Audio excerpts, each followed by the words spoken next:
Welcome dear students to NDA maths classes by DB sir. तो बच्चों, आज के इस क्लास में हम डिस्कस करेंगे exercise 9.1 question number 8 to question number 11 and up to question number 7 we have discussed all the questions and hope everything is clear. तो start करें आज की class without wasting much time with question number 8। जैसे कि आपको screen पे दिख रहा होगा, question number 8, a statue 1.6 metre tall stands on the top of a pedestal. तो यहाँ तक जितना हमने पढ़ा इसके अकॉर्डिंग हम फिगर तैयार करते हैं। ये आपका ग्राउंड हो गया। ग्राउंड के ऊपर क्या है, पहले पेडेस्टल है, पेडेस्टल के ऊपर स्टेचू है। तो यहाँ से यहाँ तक मान लेते हैं ये आपका पेडेस्टल हो गया जिसके ऊपर स्टेचू रखी जाती है। ओके, तो इस पॉइंट को हम मान लेते हैं A, top of the pedestal और foot of the pedestal. A B आपका ये क्या है, this is pedestal. Okay, this is pedestal and इसके ऊपर क्या रखा गया, स्टेचू रखा गया। स्टेचू ये हो गया आपका, मान लेते हैं this is a statue. Okay, A के ऊपर आपका स्टेचू आ गया है, मीन्स ए बी के ऊपर पेडेस्टल के ऊपर स्टेचू हो गया, मान लेते हैं इसको ए सी। एंड इसकी जो हाइट है 1.6 मीटर है। स्टेचू की जो हाइट है it is 1.6 metre. Okay, this is statue.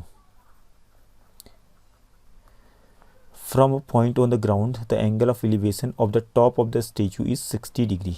तो किसी पॉइंट से, ग्राउंड के ऊपर कोई पॉइंट है वहाँ से, ठीक है, from a point on the ground the angle of elevation of the top of the statue.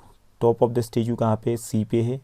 तो यहाँ पे जो एंगल ऑफ एलिवेशन बन रहा है वो है कितना डिग्री का, 60 डिग्री का अकॉर्डिंग टू क्वेश्चन। और and from the same point the angle of elevation of the top of the pedestal.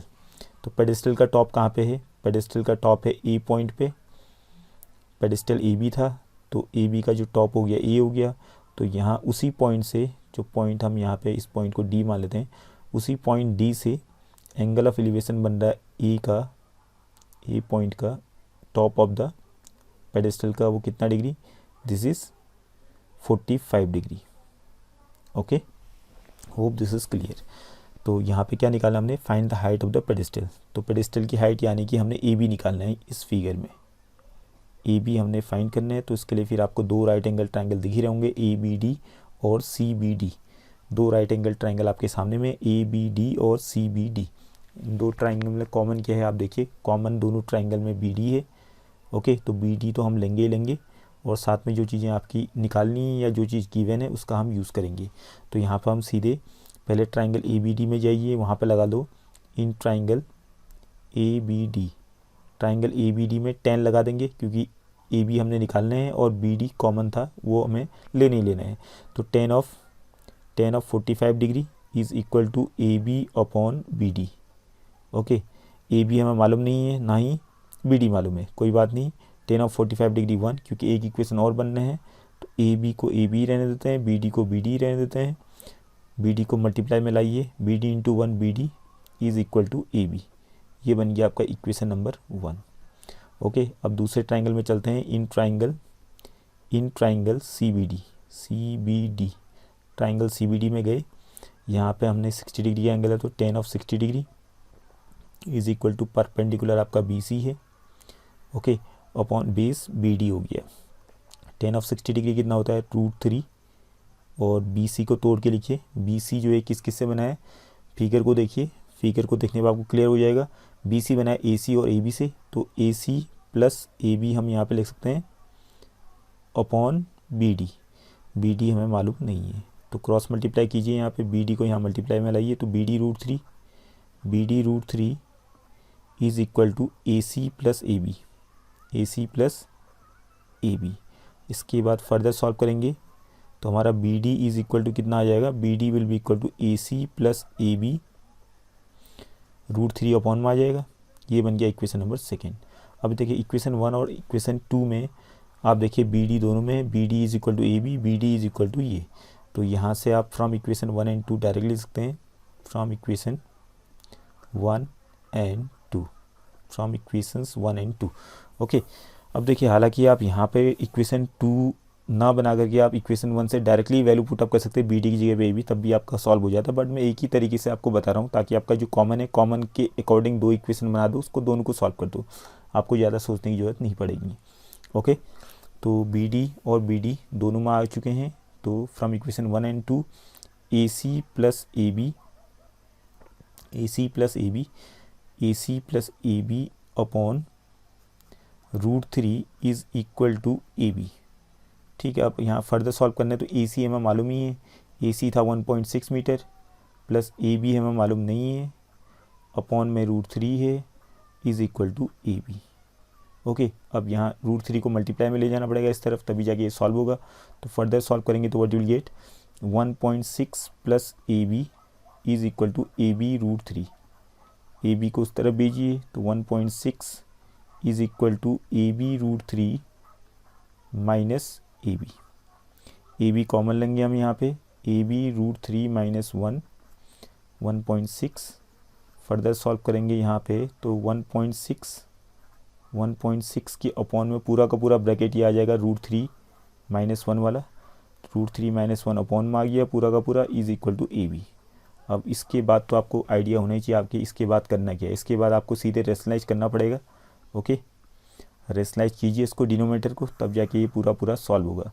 तो A B is equal to 1.6 upon √3 minus 1 है, मल्टीप्लाई करेंगे √3 प्लस 1 अपॉन √3 प्लस 1 से।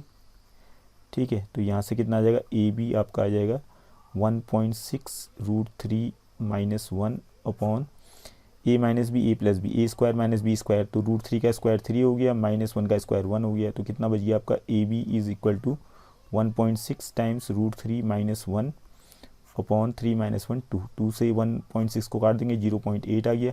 तो A B की जो value आ गई वह कितना है, 0.8 टाइम्स √3 माइनस 1। ओके, तो ए बी हमने निकालना था पेडिस्टल की हाइट, तो height of the pedestal is इतना 0.8 times √3 minus 1 metre. Okay, now come to the next question, question number 9। The angle of elevation of a top of a building from the foot of a tower is 30 degree and the angle of elevation of the top of the tower from the foot of the building is 60 degree. If the tower is 50 meter high, find the height of the building. तो simple सा question है। पहले तो हम ground बना लेते हैं, यहाँ पे फिगर के अकॉर्डिंग ग्राउंड हमने बना दिया, ये आपका हो गया, मान लेते हैं, चलो इसको टावर ही बना लेते हैं, थोड़ा ऊंचा हो गया टावर, बिल्डिंग से ऊंचा है टावर। ठीक है, क्योंकि बिल्डिंग के टॉप से यहाँ पे कह रहे हैं टॉप ऑफ द टावर का जो एंगल ऑफ एलिवेशन है वो भी कहानी यहाँ पे हो रही। तो यहाँ पे हम टावर को थोड़ा ऊंचा बना लेते हैं, दिस इज़ टावर, और बिल्डिंग को थोड़ा छोटा बना लेते हैं। यहाँ पे सी डी ये आपकी बिल्डिंग हो गई। ओके, ए बी ये टावर हो गया, टावर की हाइट भी हमें गिवन है, टावर इज़ 50 मीटर हाई, तो ये 50 मीटर का हाइट का टावर हो गया। सी डी ये आपका बिल्डिंग हो गया, इसकी हाइट हमने फाइंड करनी है। ओके, अब देखिए क्वेश्चन को ध्यान से पढ़िए। The angle of elevation of the top of the building, तो टॉप ऑफ द बिल्डिंग कहाँ पे है, देखिए आप, टॉप ऑफ द बिल्डिंग है सी पे। ठीक है, और इसका जो एंगल ऑफ एलिवेशन कहाँ से, उसको देखिए, the angle of elevation of the top of the building from the foot of the tower, तो फुट ऑफ द टावर कहाँ पे, बी पे, तो यहाँ से जो एंगल ऑफ एलिवेशन बन रहा है टॉप ऑफ द बिल्डिंग का वो कितना डिग्री है, इज़ 30 डिग्री। ठीक है, and the angle of elevation of the top of the tower, top of the tower है ए पे, and from the foot of the building, foot of the building है D पे, तो यहाँ से डी से top of the tower A का जो एंगल ऑफ एलिवेशन है वो है 60 डिग्री। ओके, तो find the height of the building, तो यहाँ पे भी हमने हाइट ऑफ द बिल्डिंग निकालनी है, सी डी निकालना है। तो दैट मीन्स यहाँ पे देखिए, आप देखेंगे तो बी डी दोनों राइट एंगल ट्राइंगल में बी डी कॉमन है, तो बी डी को तो लेना ही पड़ेगा हमें, और फिर हमें नॉन जो चीज़ हमने निकालनी है और जो चीज़ हमें गिवन है उसका ध्यान रखेंगे आप लोग। तो पहले हम चले जाते हैं in triangle C B D में, किसी में चले जाओ कोई फ़र्क नहीं पड़ता है, किसी भी ट्राइंगल में आप चले जाओ। ठीक है, दोनों राइट एंगल ट्राइंगल है, दोनों में से किसी में पहले आप चले जाओ, दो इक्वेशन बना दो, उसके बाद दोनों को सॉल्व कर लो। Okay, in triangle C B D, in triangle C B D 10 लेंगे हम लोग, क्योंकि बिल्डिंग की हाइट तो हमने निकालनी है, परपेंडिकुलर निकालना है और बेस हमने लेना ही लेना है बी डी को। तो 10 of 30 degree is equal to C D upon B D. Okay, तो 10 ऑफ 30 डिग्री कितना होता है, 1/√3 is equal to C D upon B D. तो यहाँ क्रॉस मल्टीप्लाई कीजिए तो B D is equal to आ जाएगा आपका C D root three. Okay, equation 1 ये बन गया। फिर गए हम in triangle A B D में, ट्राइंगल ए बी डी में टेन ऑफ 60 डिग्री हमने लगाया। Tan of 60 degree is equal to perpendicular that is A B, उसकी लेंथ है 50 अपॉन बेस हो गया बी डी। तो टेन ऑफ 60 डिग्री कितना होता है root three, 50 upon B D, cross multiply कीजिए तो यहाँ से कितना आ जाएगा B D root three is equal to B D root three is equal to 50। और यहाँ से आपका फर्दर सॉल्व करेंगे तो यहाँ से आ जाएगा B D is equal to 50 upon root three, equation second ये आपका बन गया है। Okay, from equation 1 and second, from equations first and second, equation first और सेकेंड देखिए बी डी दोनों में है, ठीक है, बी डी दोनों में है तो आपका things which are equal to the same thing are equal to one another, तो इक्वेशन के राइट हैंड साइड इक्वल हो जाएगा। तो C D root three is equal to 50 upon root three, ये आपका बन गया नया इक्वेशन। तो रूट थ्री को यहाँ मल्टीप्लाई में लाइए आप लोग तो कितना आ जाएगा यहाँ से, या यहाँ नहीं ले जाएंगे तो उस वाले रूट थ्री को यहाँ लाइए, ठीक है। तो C D will be equal to 50 upon three, आपका बन गया है 50 upon 3 metre. Okay, hope this is clear. तो सी डी हमने निकालना था बिल्डिंग की हाइट, तो 50 अपॉन 3 मीटर ये आपकी हाइट आ गई। इसको आप डेसिमल में भी कन्वर्ट कर सकते हैं तो अप्रॉक्स आ जाएगा आपका, हालांकि फ्रैक्शन में रहेगा तो ज़्यादा एग्जैक्ट देगा ये। ओके, तो एक बार दोबारा चेक कर लीजिए कहीं पे कोई मिस्टेक तो नहीं गई। In triangle C B D में हम लोग गए, टेन ऑफ 30 डिग्री हमने लगाया, perpendicular upon base B D, C D upon B D, ठीक है। B D is equal to tan of 30 degree 1/√3 होता है, बिल्कुल सही है। B D is equal to C D root three, ये इक्वेशन 1 बना। फिर ट्राइंगल ए बी डी में गए, फिर टेन ऑफ 60 डिग्री लगाया, परपेंडिकुलर यहाँ पे 50 है, बेस आपका बी डी हो गया। फिर आपने ten of 60 root three, 50 upon B D, तो B D equal to 50 upon root three ये आ गया। Okay, this is equation number second. From 1 and 2, from equation 1 and 2 B D दोनों में things which are equal to the same thing are equal to one another. तो C D root three, C D root three is equal to 50 upon root three को upon में भेजा तो C D की length इतनी आ गई। C D हमने निकालना था, हाइट ऑफ द बिल्डिंग इतनी हो गई। Okay, hope this is clear. Now come to the next question, that is question number 10। Two poles of equal heights are standing opposite each other on either side of the road which is 80 metre wide, ठीक है। तो ये road हो गई आपकी, road के किनारे हो गए, ये एक किनारा हो गया रोड का ए और दूसरा किनारा रोड का हो गया बी, ठीक है। किनारे हो गए रोड के, ये रोड की चौड़ाई है बीच में, ये जो आपका ए बी जो है रोड की चौड़ाई, रोड कुछ ऐसे जा रही है या ऐसे आ रही है, ऐसे मान सकते हो आप लोग, ठीक है। ऐसे रोड नहीं जा रही है, रोड या तो इस तरफ को है या ऐसे जा रही है, ठीक है। तो पूरा पूरा यहाँ पे देखना पॉसिबल नहीं है। तो यहाँ रोड के एक किनारे पे एक पोल है, ठीक है, इसको हम ए सी मान लेते हैं, और दूसरे किनारे पे दूसरा पोल है, दोनों की हाइट सेम है, क्वेश्चन कह रहे हैं हम नहीं कह रहे हैं, ठीक है। तो बी डी दोनों पोल है, ये भी पोल है और बी डी भी पोल है, ठीक है। और बीच में आपका रोड हो गया, रोड की चौड़ाई कितनी 80 मीटर वाइड, 80 मीटर चौड़ी रोड हो गई है आपकी, ठीक है। Two poles of equal heights are standing opposite each other on either side of the road which is 80 metre wide, 80 metre wide हो गया। From a point between them on the road the angle of elevation of the top of the poles are 60 degree and 30 degree. तो एक point ले लेते हैं यहाँ बीच पे road पे, यहाँ से जो एंगल ऑफ एलिवेशन थोड़ा और दूर लेना पड़ेगा, the angle of elevation of the top of the poles हो गया वो है 60 डिग्री एंड 30 डिग्री। तो सी इस पॉइंट को हम मान लेते हैं, चलो ई पॉइंट ले लेते हैं यहाँ, ठीक है। तो ई पॉइंट पे जो एंगल ऑफ एलिवेशन बनेंगे, ये वाला जो एंगल बनेगा वो 30 डिग्री का बनेगा क्योंकि छोटा बन रहा है, और नज़दीक होगा तो ये ज़्यादा बड़ा एंगल बनेगा, दिस इज़ 60 डिग्री, ठीक है। हाइट तो दोनों की सेम है पोल की, बट पॉइंट जितना नज़दीक होगा तो उतना बड़ा एंगल बनेगा। तो पॉइंट यहाँ पे ई पॉइंट जो है बी डी के ज़्यादा नज़दीक है तो ये 60 डिग्री का यहाँ बनेगा। आप जरूरी नहीं कि ई पॉइंट को यहीं पे लें, आप ए सी की तरफ में भी ले सकते हैं। तो यहाँ पे फिर आप नज़दीक लेंगे तो यहाँ ए सी पर 60 डिग्री बन जाएगा, फिर उस तरफ 30 डिग्री बन जाएगा अगर आप ई पॉइंट को ए सी की तरफ लेंगे ज़्यादा क्लोज में। Okay, hope this is clear. तो फिगर आपका क्लियर हो गया होगा। उसके बाद क्या कह रहा है, 60 degree and 30 degree angle of elevation भी हमने ले लिया है। Find the height of the poles and the distance of the point from the poles.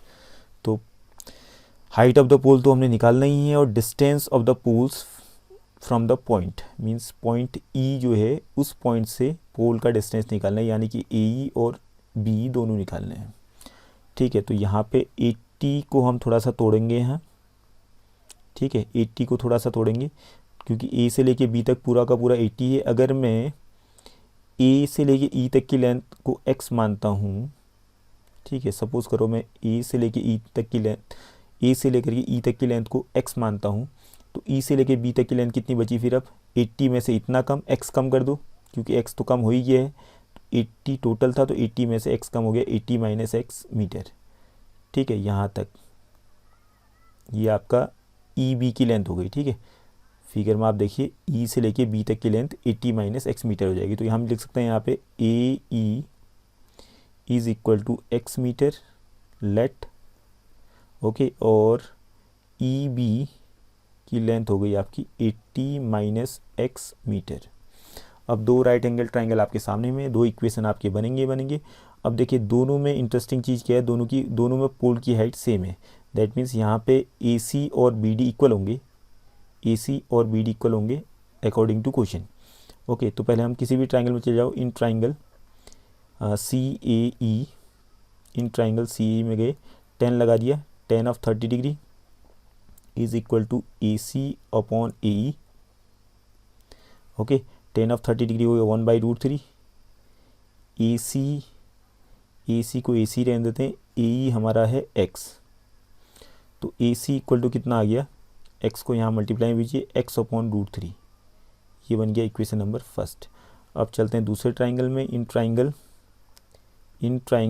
D B E, triangle D B में tan of 60 degree is equal to B D upon E B. ठीक है, B D upon E B, tan of 60 degree हो गया √3, और B D हमें मालूम नहीं है, पोल हो गया ये, और ई बी हमने माना था 80 माइनस x। तो फिर से यहाँ पे आप क्रॉस मल्टीप्लाई कीजिए, तो बी डी कितना आ जाएगा, यहाँ से आ जाएगा B D is equal to √3 times 80 minus x। ठीक है, 80 माइनस x, ये बन गया इक्वेशन नंबर सेकेंड। ओके, तो फ्रॉम 1 एंड 2 से, क्योंकि दोनों में ऊपर वाले में ए सी क्या है, ये पोल है, और नीचे इक्वेशन 2 में बी डी क्या है, ये भी पोल है, तो दोनों की हाइट सेम है पोल की अकॉर्डिंग टू क्वेश्चन, तो इनके राइट हैंड साइड भी इक्वल हो जाएंगे। तो क्या बन जाएगा यहाँ से, √3 times 80 minus x will be equal to x upon √3। √3 को यहाँ मल्टीप्लाई में भेजिए, √3 इंटू √3 3 हो गया, और साथ में बचा 80 minus x is equal to x। तो यहाँ से आपका क्या, 3 8 या 24 240 minus 3x is equal to x। इसको यहाँ भेजिए, 4x हो जाएगा इज़ इक्वल टू 240। 4 से कैंसिल कीजिए, 4 6 या 24, तो x की जो वैल्यू आ गई वो आ गई 60 मीटर। ओके, अगर x 60 मीटर है, that means, so this implies that अगर x 60 मीटर है तो इक्वेशन फर्स्ट, जो हमने माना था ए ई को x माना था, तो ए ई की लेंथ 60 मीटर हो गई फिर, और ई बी की जो लेंथ हो गई वो हो गई 80 माइनस x, 80 माइनस 60 इज़ इक्वल टू 20 मीटर। तो एक आंसर तो हमारा आ चुका है। Distance of the point from the poles means एक पोल से पॉइंट का जो डिस्टेंस है वो 60 मीटर है, और दूसरे पोल से पॉइंट का जो डिस्टेंस है वो है 20 मीटर है। मीन्स यहाँ पे जो ए सी वाला पोल है उससे पॉइंट ई का जो डिस्टेंस है जो कि ए ई था वो है 60 मीटर, और दूसरा पोल डी बी उसका जो डिस्टेंस है पॉइंट ई से दैट इज़ 20 मीटर। एक आंसर तो हमारा आ चुका है, और हमने क्या निकालना है, हाइट ऑफ द पोल्स। तो इसके लिए किसी भी इक्वेशन का आप यूज़ कीजिए। इक्वेशन 1 में पुट अप कर दीजिए x की value, putting the value of x in equation 1 क्या था, A C is equal to x upon root three. x की वैल्यू कितनी है, x की वैल्यू आई थी हमारी 60 अपॉन रूट थ्री, तो इसको रेशलाइज कर लेंगे आप लोग, root three upon root three, तो यहाँ से कितना आ गया 60 root three upon three, three से काटो 20, तो 20 रूट थ्री मीटर ये आपका आ गया AC की लेंथ, दैट मीन्स पोल की लेंथ, और दोनों पोल इक्वल हाइट के थे, तो दोनों पोल की जो हाइट है वो है 20 root three metre each. Okay, hope this is clear. Now come to the next question, that is question number 11। A TV tower, इसका तो फिगर ऑलरेडी बना हुआ है, आपने ज़्यादा सोचना नहीं। TV tower stands vertically on a bank of a canal, ठीक है, from a point on the other bank directly opposite to the tower, the angle of elevation of the top of the tower is 60 degree. तो यहाँ figure को ध्यान से study कीजिए आप लोग। ये आपका रिवर हो गया, यहाँ से बी से लेकर ये रिवर हो गया, ठीक है, नदी की चौड़ाई हो गई यहाँ से यहाँ तक, सी से लेके बी तक, और एक बैंक पे एक किनारे पे टावर है, ये आपका टावर है टीवी टावर, ठीक है, एक किनारे पे। दूसरे किनारे पे एक पॉइंट है, यहाँ से जो एंगल ऑफ एलिवेशन बना है वो 60 डिग्री का है, ये क्वेश्चन कह रहा है, यहाँ पे लिखा हुआ यहाँ तक जो हमने पढ़ा, ठीक है। उसके बाद कह रहा है from a point 20 metre away from this point, this point का मतलब यहाँ पॉइंट सी हो गया, पॉइंट सी से 20 मीटर दूर एक पॉइंट और है जो कि डी पॉइंट हो गया, जिसकी डिस्टेंस 20 मीटर है यहाँ से। तो यहाँ से जो एंगल ऑफ एलिवेशन है टावर की टॉप का वो 30 डिग्री, ये ऐसा आगे को लिखा हुआ है, ठीक है। From another point 20 metre away from this point on a line joining this point to the foot of the tower, the angle of elevation of the top of the tower is 30 degree. Find the height of the tower and the width of the canal. ठीक है, sorry ये नदी नहीं canal है ये आपका, ये ठीक है कैनल है, BC आपका कैनल हो गया, कैनल की चौड़ाई हो गई आपकी ये, ठीक है। या तो कैनल ऐसे ही जा रहा है, बह रहा है, या इस डायरेक्शन में बह रहा है, ठीक है, ऐसे नहीं जा रहा है कैनल, तो ये चौड़ाई हो गई बीच में कैनल की। एक किनारे पे इसके टीवी टावर है, AB टीवी टावर हो गया, ओके। C एक पॉइंट हो गया दूसरे किनारे पे, यहाँ से जो एंगल ऑफ एलिवेशन बना टॉप ऑफ द टावर का 60 डिग्री का है। फिर यहीं से आए को और गए थोड़ा दूर C पॉइंट से, मीन्स स्ट्रेट लाइन पे, तो 20 मीटर दूर पे गए और D पॉइंट मिला, इस D पॉइंट से एंगल ऑफ एलिवेशन बना टॉप ऑफ द टावर का 30 डिग्री। तो हमने क्या निकालना है, विड्थ ऑफ द कैनल तो निकालना ही है और हाइट ऑफ द टावर निकालना है। तो यहाँ पे भी आपके दो ट्राइंगल बने हैं, दोनों ट्राइंगल में आप जाइए, ठीक है। जैसे हमने 8, 9 और 10 क्वेश्चंस को सॉल्व किया है, इसको आप ट्राई कीजिए, ओके। तो हर क्वेश्चन अगर मैं बता दूंगा तो ऐसे तो फिर फ़ायदा ही क्या है, ओके। तो you should know how to make equations. दो इक्वेशन आपके बनेंगे, दोनों इक्वेशन को सॉल्व कीजिए, ठीक है। और यहाँ पे BC हमें गिवन है, BC भी गिवन नहीं है, ठीक है। BC हमने निकालना है, इसका भी ध्यान रखना है, और टावर की हाइट भी निकालनी है, ठीक है। तो 10 लगा दो दोनों ट्राइंगल में जाने के बाद, दो इक्वेशन बनेंगी, दोनों को सॉल्व करो, ठीक है। और उसके बाद आपको easily you will find BC and AB। तो आज की क्लास में इतना ही। In the next class we will discuss few more questions. So thank you for today's class.